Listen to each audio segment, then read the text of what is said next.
Your account didn't get hacked because someone guessed your password, or even because they broke into the service you use. They already had it, and you probably gave it to them. Ever clicked on a link in an email that looked exactly like it came from your bank? Or typed a password into a login page that felt a little off? That's phishing, and hackers love it because you do all the work for them. But maybe you're thinking, I'll never fall for that. Cool. It doesn't matter. Your email and password might already be sitting in some massive data leak from a company that got hacked years ago. Hackers buy or search for these leaks, then try your email and password on everything: Netflix, Instagram, PayPal, until something works. Or they'll unleash automated tools to blast through hundreds of credentials until you show up as a match. It's called credential stuffing, one key that opens all your doors. Today we'll be talking about how your account really gets hacked. Out of the entire hacking game, this might be the only true hack: when a company actually gets breached. Tons of emails and passwords leak out and they don't just disappear. Hackers buy, trade, or search the web for these dumps, then run automated tools testing your information on every major site you use. Most people think you gotta dive deep into the dark web to find these leaks, but they're actually on the regular web as well. Cracking forums like Cracked and Node had tons of leaks before they got shut down. Video on Operation Talent dropping soon, by the way. Even Telegram and Discord groups are still popping with fresh leaks every day. Now, criminals don't just grab any random dump. The type of leak they use depends on the type of platform they're targeting. Banking logins, gaming accounts, streaming services, there's a leak for everything.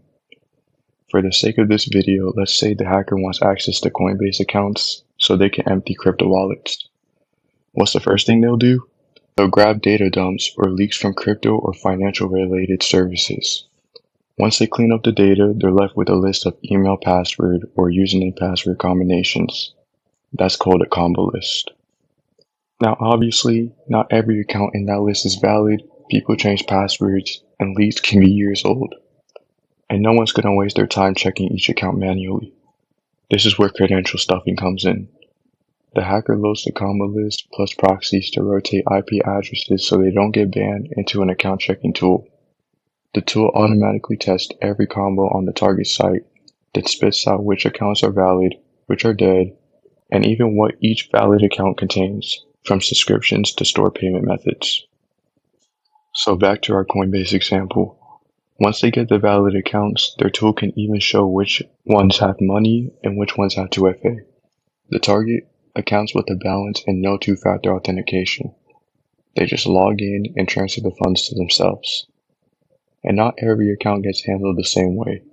Financial accounts are usually drained instantly. Gaming accounts have their email and password changed so you can't get them back. And they'll play it low-key with the streaming services. As long as you keep paying and don't change your password, they've got free Netflix forever. And that's how most people get quote-unquote hacked. This is why it's absolutely critical to use a password manager. Never reuse passwords across sites. Enable 2FA, and change your password regularly, at least once a year. Credential stuffing is the most common way accounts get broken into, but there's a more targeted method that you are often responsible for. Phishing works because it doesn't attack your computer, it attacks you. Hackers send fake emails, text, or even DMs designed to look 100% legit, tricking you into logging into their fake site. And the second you do, they've got your login credentials. Another way is by infecting your device with malware, often delivered through phishing emails or websites, and stealing your browser cookies.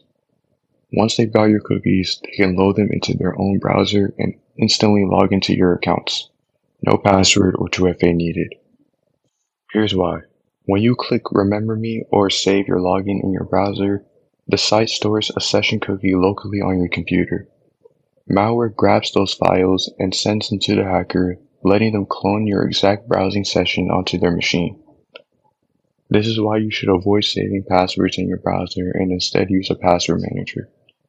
A good password manager stores your credentials securely, encrypted on your device or in their cloud, making them far harder to steal.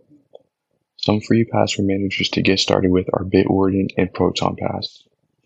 So yeah, most of the time your account doesn't get hacked because someone's a hacker in a hoodie. It's because your old passwords are floating around the internet, you clicked the wrong link, or you downloaded something shady. Here's how you make sure you're not next. Use unique passwords for every site. Store them in a password manager, not your browser.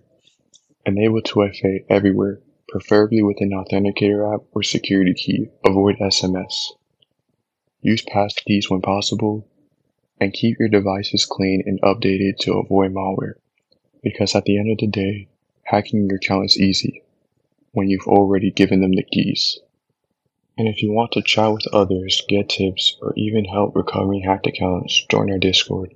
Links in the description. Come hang out with the community and stay one step ahead of the hackers. Thanks for watching. Stay secure.